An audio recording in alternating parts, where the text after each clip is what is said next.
Welcome back to the latest episode of FNI WrapChat with myself, Paul Butler Lennox, and himself. And me, Paul Webster. Yeah, so our guest today is Norma Sheahan. She's a really wonderful actress, very very well known for kind of her comedic roles, Bridget and Eamon. She's got a couple coming up, so the Bailout, where she plays Mary Hannafin, also the new series of Can't Go Moone Boy is going into production. Yeah, and you might know her from some of her other works. She was on Moone Boy, and she's just a really, really wonderfully warm guest. And we were, as I say in every episode, very lucky to have her. Yeah, but we're getting those phrases that we keep saying without further ado. And I say yeah, a lot. Yeah, so we're working on those. We're aware of them. She is also writing at the moment, so she's script writer. She's got some projects in development. She's got one with the film board, so we talked about all that. Yeah, we also had a little bit of a chat about her struggles as a female performer, and obstacles that she had to overcome in her career, which is it's a really good one. So stick around for a while, you might get something out of this.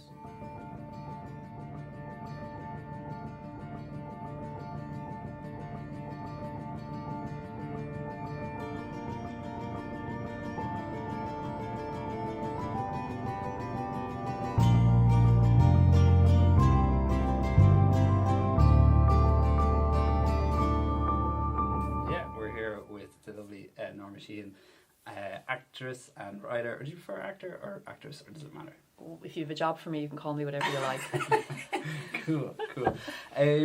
Tell us a little bit how you got into acting first. Was it always a love, or how did you come across it? Oh, weirdly. My mother rooted out a little essay I wrote when I was 7 last year when I turned 40, and it was about when I grew up I wanted to be an actor, and it was actually very funny because it was like, I'll have to leave my family now and go to other countries, but they'll get over it. And, and it was basically, it made a bit of sense, but I knew early on, I knew that I needed to perform.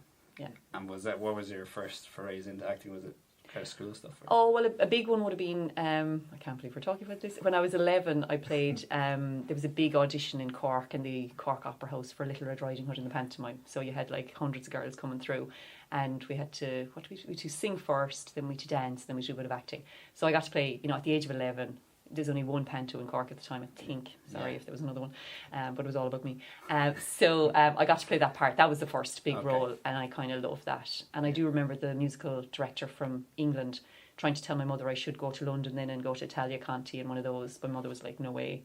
And my drama teacher in Cork was like, no, Jesus, she'll be eaten up. She'll be under drugs. Oh, lovely. So that was the first kind of kiddie role, we'll say, that was of significant. And then did you get into it straight out of school? I wanted to get straight into it out of school. My mother was like, no, you'll get a qualification. So I did commerce. But while doing commerce in UCD, I was in the Drama Society most of the time. So that would have been probably my best training ground, really, because down there you could be on costumes one week, you could be the lead the next week, you could be, and there'd be a matinee and an evening show going on every week.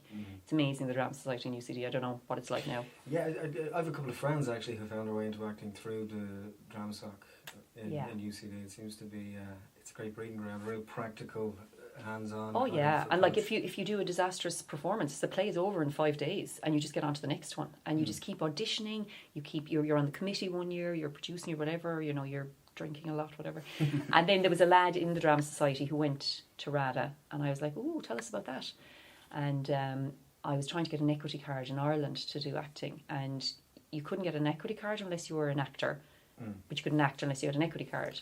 And my friend who went to this college in RADA, or in London, he said, if you do the course here, you get an equity card. So I auditioned for there, and then I went to there. And then I went to there. Yeah. Just in terms of some of the work that you've done, I mean, you've really some fantastic credits, and I have to say, many years ago, I seen you in Bedbound when I was in drama school, because I went to the Gaelic. I thought you were really fantastic in that, so well done. I know. Well, unfortunately, I haven't found a play since that has been as it's when your first play, your first professional play is Enda Walsh's the world premiere of Bedbound, blah Yeah. blah blah, blows your mind. Oh dear, Yeah, it's I haven't reached Hard to that. top that Yeah, one. they're just. I actually must give them a call, tell them write me something wacky because Yeah.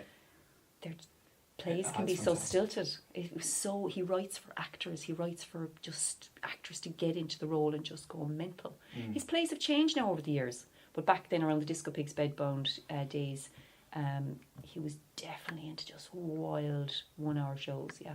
Yeah, it was 100 miles an hour, and obviously very emotive, and it was Yeah. the play itself was amazing. But you were great in it, and obviously you've worked since then, and a number of very recognisable TV shows and movies and bits and pieces as well. Would you have any advice for, I suppose, female actors? Yeah. About, because we all know how difficult it is. It is, and it's known that it's slightly different, more difficult for females than males because if you look at a script, there tends to be more males in a play than females, and because the writers have tended to be male now, times are changing. Of course. What is it? It's all about the women now. But I would say never sit back and wait for the phone to ring, because I had a great start after RAD. I did an award-winning show, and then someone else was looking for me in the Abbey, and I thought I was the dog's bollocks, and then I just kind of sat around a bit and waited for the phone to ring, and you can never do that. You can never ever do that. And the quicker you, as an actor, you're not an artist, you're an interpreter. So the quicker you get out of that interpreter box and waiting for the phone to ring, the better. Your agent can't look after you. They have 100 and something people on their wall. They have like 4 minutes to give you in the week, and that's it. You have to get out there. I was saved really that I got into voiceovers quite early. So voiceovers, and I just adore them, deliver every time. And sorry, I sound like a wanker. No, just like I just would give 150% because Terms and conditions apply. terms and conditions apply, and that pays my bills. So then after that, I can kind of relax, and I can turn down theatre because it wouldn't pay enough for the 3 kids. So I can turn down theatre because of the voiceovers in order to be available for the filming work. That's great. So that's kind of how it's been. And you kind of found your niche kind of in comedy, would that be right? I would never have thought that. Yeah. I mean, when I was in drama school, I took myself quite seriously, and it just kind of happened that way. And I guess even my first filming role was The Clinic, and even in that you go, ooh, I played this character that was quite quirky, and you're going, is she funny or is she drama? And I loved that. I loved that role. Yeah. Now recently I've been, you know what, you take what you get, whatever, but I'm trying to write my own roles as well that are a little bit more tragic comedy than just comedy. Yeah. Because I'm so grateful to people who give me work, but a lot of it's gone totally farcical over the top, and I would love to do something with a little bit more gravitas, even though comedy can be way harder than drama at times. Yeah, would you agree that actors who have that have a great aptitude for comedy and timing would usually be great, or at least very decent dramatic actors?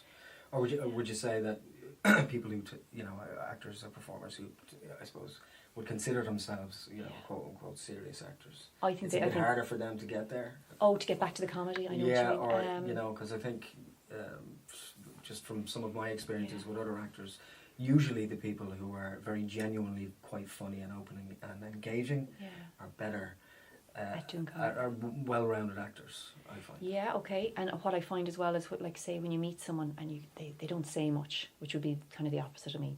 So they're kind of mysterious, and you're going, oh, there's something really special about them and deep. Yeah. They might be just shy and nervous, but they are come across so mysterious and quiet that they'll get the dramatic roles.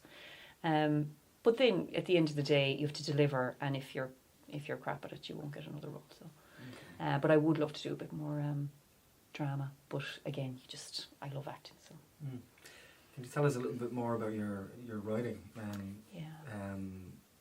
You said yourself you want to obviously create your own opportunities and make more media material for yourself. But what kind of writers or artists have influenced the type of work that you would like to do as a writer? I guess I would have always liked Mike Leigh stuff, which is quite dark, but yet funny. Now he has the luxury of 6 months hanging around and workshopping with people and stuff like that. So I think what I found with my writing is that when the editor comes and I think I've written something serious because it's something that might have happened to me the day before. I'm going like, this is true, and this is quite tragic. And they're going, that's just full of gags and that's TV material. You're going, okay, I'm sorry, but that's my life. So sorry, my life's a sitcom. What I find for film writing, you have to dumb it down a little, not dumb it down, reduce the comedy, add more silences, and just have it slightly more mysterious. And it's about the visuals. It's about, it's kind of like the director's project and the cameraman's project, whereas TV is more the writer's paradise. Yeah. So TV scripts, you have the freedom to be more gobby and funny, whatever. And then they actually say that the theatre is the actor's playground because they're the one out there who get to do the performance every night. Yeah. I don't think I answered your question. But, Well, could you tell us about the projects that you have in development at the moment? If you can tell us anything. yeah, I've about 10 on the go, but I mean, it's trying to get them across the line, and I'm sure you'll understand that it's a miracle to get something made. That's my opinion. Yeah, A miracle. 100%. Because there's so many hurdles to get over. And I have a friend, Rob Stern, he was in drama school with me and he went on into casting. He's cast Game of Thrones, he's won Emmys for it. Wow. And he said he'll help me out with one of my projects, try and cast it, but he was just saying, it's truly, truly a miracle that anything gets made. Like, Yeah. every step of it. So you have to enjoy the journey. And Yeah. even if it's rewrite number 25 plus, Yeah. you're going, okay, and you have to almost feel like it's soulful and therapeutic for you. Otherwise, just stop and go away and watch the telly. Don't be writing it. Yeah, yeah. But it's something I have to do. I have to do it for myself every night. I have to. If I don't do an hour writing a day, I feel like the day is just gone. Okay. So it must be quite meditative. Is there an element of conformity that comes with that, especially if you're writing to try to tick boxes to get that Yeah. that imaginary suitcase full of money to go off and Yeah. live in Bahamas, You mean conforming to your script to what they want? Yeah, to the norms, the social Yeah. norms, what funding bodies expect Yeah, production company there is instead conforming. of going where you want to Yeah, go. and I do believe that if you look at, say, someone like Mad Enda Walsh with his plays starting off, he didn't listen to anyone. He certainly didn't listen to any editor and just ploughed on and did what he liked. Yeah. But that said, he moved into writing scripts, and I think he's reversed rapidly out of that because of the whole madness and the sharks involved in that. So I'm learning, so I'm willing to take on advice, but you have to be careful not to take everyone's advice because opinions are like arseholes. Everyone has one. Yeah. And you have a project in development with Yes, the film board, is that? I do. I have a script called Doing Two Jobs Badly, and it just it came to me easily. It's just about a working mum doing two jobs badly. So she's a bad mum, just bad. And is that a feature drama? That's a feature film and feature comedy, whatever. Yeah. Call it what you like. So it's a full feature with the so I'm co-producing that with Bluing Productions and in the middle of another rewrite now at the moment again. So it's yeah. How do you find rewriting or drafting it? Like, is it like what draft are you on at the moment? Well, I think when I got my last notes, and my last notes were like, you've gone down the wrong direction. Okay. You've spent 4 months going the wrong direction. So it wasn't, I don't mind doing another draft because I love writing, but it was going, you gob shite. It was the reeling in the last 4 months of going down the wrong route when you thought you were. And it took me 2 days to actually reply, going, I have to say, like, just going, yeah. So a bit of that, but they were right. Do you know what I mean? Yeah. So it's, you can just go off on a tangent and Yeah. becomes a bit, are we allowed to say masturbatey if you go the wrong way? Yeah, self-glorification. And then Glorifying, sometimes as a writer, do you find that when you have to do this project, maybe you've got the other 9 projects are kind of bubbling away as well, and you're there, maybe you want to work on them. How do you get the balance? It depends on if there's a deadline coming up, then you focus Yeah. on the one in hand and you push. But actually, some people probably couldn't work like this, but I have no problem doing 3 hours on one thing and then that night doing 3 hours on something else. So you can decompartmentalize both of those strands it's or actually stories. good for me, I think. Yeah? Yeah. Okay. Female multitask. Probably Could be a bad thing. They're all amazing. It's probably been proven to be a road to disaster, but Probably well with No, the I don't acting think there was and being evidence. able to Sorry, where were you going to say Manny- something sorry, there, Paul? yeah. were you? Yeah, it's probably with the acting and being able to wear many hats with that, with your voiceover and writing, and you're able to. So yeah, like and 5 your mum milking as well. cows. That's as a comedian said to me once. To survive in this game, you'd want 5 milking cows. Whether you're teaching, writing, voiceovers, theatre, whatever else. Yeah. You need you need a couple of That's a good one. I'm going to remember that one. podcasting. Yeah, I'll just I'll just backtrack a little bit and ask you about some of the jobs that you've been on over the years, and I guess your role as a female actor within that construct over the casting process, and I'm not getting into cast and couch stuff because that's. Oh yeah, do you know what? No one's ever put me on a couch, so or ever asked me to take off my clothes. So So you're okay in that regard. Do you know what? I don't even think anyone grabbed my bits or anything. Never. No. Okay. No. Well, that's really positive to hear about our little country. But just your experiences, like, have you any kind of favourite jobs that you've been on and why, kind of thing, or what are you most proud of, I guess, in terms of some of your credits? Well, Bridget Neyman I did recently, and they work so hard on that. As an actor on that, you turn up and you just enjoy and have fun. And yes, you want to deliver, and you love them to direct you and try and be as funny as you can and blah blah blah. But that doesn't feel like work, like turning up to say a few lines on someone else's show, because I now appreciate the colossal effort they've got to get there. The Clinic was good because it was my first show. Damo and Ivor was amazing because Rick Mail was my husband in the first year, and I was kind of going, okay, this is kind of weird.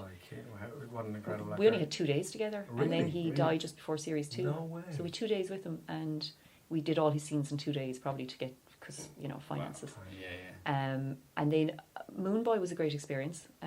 Chris O'Dowd again, hats off to him. He was producing, writing, directing, acting. I mean, flying off at the weekends to New York to film St. Vincent or something with Melissa McCarthy and the Bill Murray thing. Bill Murray. Like, you're just going, where do you find the hours? Yeah. People like him, Jennifer McGuire, Bernard O'Shea, they must have downtime as well, lots of downtime, but when they're working, it's mesmerising. Hard work. Yeah. What other jobs did I really I just love every one of them. Like, I would have I can't say I hated one. Like, there was one TV show I was in, and it went through the floor. It was so it wasn't regarded greatly, but it's definitely up there in one of my top 3 of having a ball on it. We had a hoot on it, so I'm not going to name it. But you look like you're having fun, and I don't mean that in a bad way. But are you now? Do you find yourself you're kind of you're soaking it up more from like a production, direction, writer point of view? Yeah, I'm trying. I really am. You obviously enjoy that part of it. I'm trying to. I'm not like a ruthless business head. So, and I do think ruthless might be the wrong word, but you definitely need to be such a business shark to be a producer and stuff like that. And I'm trying on that hat. Yeah, it's some producers that I know, great guys, a lot of them, but they have to kind of always be ahead of the curve, and they need to be very. But on 2 different occasions now, my kids have stood at the door and tried to stop me going to auditions, going, why are you going? Why do you do this to yourself?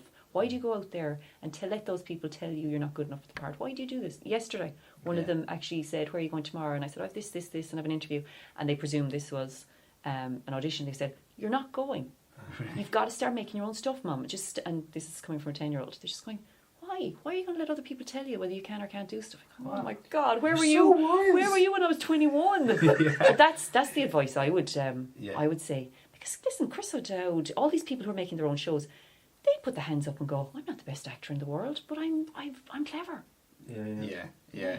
Well, we talk about it a lot. You face a lot of rejection as a writer and filmmaker. You're going for funding, but it's not quite as personal, maybe, as the acting. True. Yeah. Well, the writing is pretty personal as well. Yeah. Geez, but it's not your face. It's not. Well, then again, you can always go when you could go for a role, and there could be a man playing it when you see the film. So they've decided that the friend is now a man. So then you go, okay, well, you can't take that personally. I couldn't pull that one off. Yeah. Or it's somebody, they've clearly gone for, they might come back going, look, ethnic diversity, we can't go with you, or something like that. Or so there's absolutely, or recently, The Young Offenders, I was really hoping to get a part in the TV series, and I would normally play 40s plus. She was about 30, 35. Okay. Again, I could play the part in my sleep. I would have been great at it. But you're just going, okay, I hope they got someone really good. But you can go, well, maybe I was too old. That's just you can always put it down to something. Yeah. Or you're just not famous enough, and you don't. The money people, You know, and that's another thing. I'm not big on social media and pushing myself, promoting myself, because I'd say the wrong thing and offend everyone. So, yeah, it's a tricky one. Like, there's people, you know, if you have millions of followers, you're going to get the role over somebody who has a couple of hundred, you know. Okay. Economics, yeah. I'll just ask you something, just because I'm an actor as well. Just why do we do this to ourselves? Addicted to the buzz. We do love it, and we shouldn't moan either. We've chosen this path. Yeah. You know, it's not the only path. You know, get on with it or shut up and do something else. Literally. Or have your 5 milking cows. And because I get annoyed by, you know, lounging around actors who aren't being proactive. Like, now that's easy to say at this stage because I was one of them at one point. Right. Yeah. But I just don't have I don't have the patience for that now. It's one thing when you go to America and you see how hardworking they are. Like a lot of the actors in terms of like, you know, at the weekends they're doing like fencing lessons and stunt driving lessons and all to put on the CV. Yeah, we'll barely go for a jog once a week. Yeah, well, it's just the work is just not there. And Jennifer Lawrence was saying, like, you know, I felt I needed to progress my career at that stage, that I needed to do nude lineups at various auditions. You're just going, what? You didn't. Like, I can't imagine at any age in my life going, absolutely, I'll take my clothes off for you for the hoolie. Like, what? So that would be the American idea as well. Yeah, in what world is that okay? That's I didn't hear that before. That's crazy. I saw that in a magazine the other day. That's absolutely mad. Yeah. Disgusting. Actually, speaking of DramaSoc, a friend of mine from DramaSoc, Colin Murphy, who wrote The Guarantee and The Bailout, he's doing very well. He's got a Storyland being filmed at the moment as well, or I think it's just finished. But I'm playing Mary Hannafin in The Bailout on TV3. What was that like, playing someone from the news or that you know of? It was great because hair and makeup do most of the work, and you know, I can't imitate her exactly, but they cast me because I sound and look a bit like her anyway. So, so with the wig and that, it was grand, and it was a great show actually. They had a very limited budget. They did it like Dogville, so it's in a warehouse with very little walls and stuff, and we're all walking through walls into rooms and stuff. And it's a bit like House of Cards, where someone's narrating to the camera as well. It's really interesting. So if you're hoping to get something made for less money than you would have hoped, it's a method that worked for this. It's definitely The Bailout. Yeah, it's very good. It's really nice. You have to head off and pick up your kids and one of your milking cows. I swear. Well, I was the no, that's disgusting. I am their milking cow. I was their milking cow. Well, thanks a million for your time and thanks for coming in. You're very good. You're all I go by. We'd just like to thank our sponsors, Westland Studios, who've been absolutely amazing to us during this first kind of batch of episodes of FNI WrapChat. So yeah, for all your kind of post-production sound and sound recording and music recording needs, you should really come along to Westland Studios and have a look, check out their website at www.westlandstudiosdublin.com.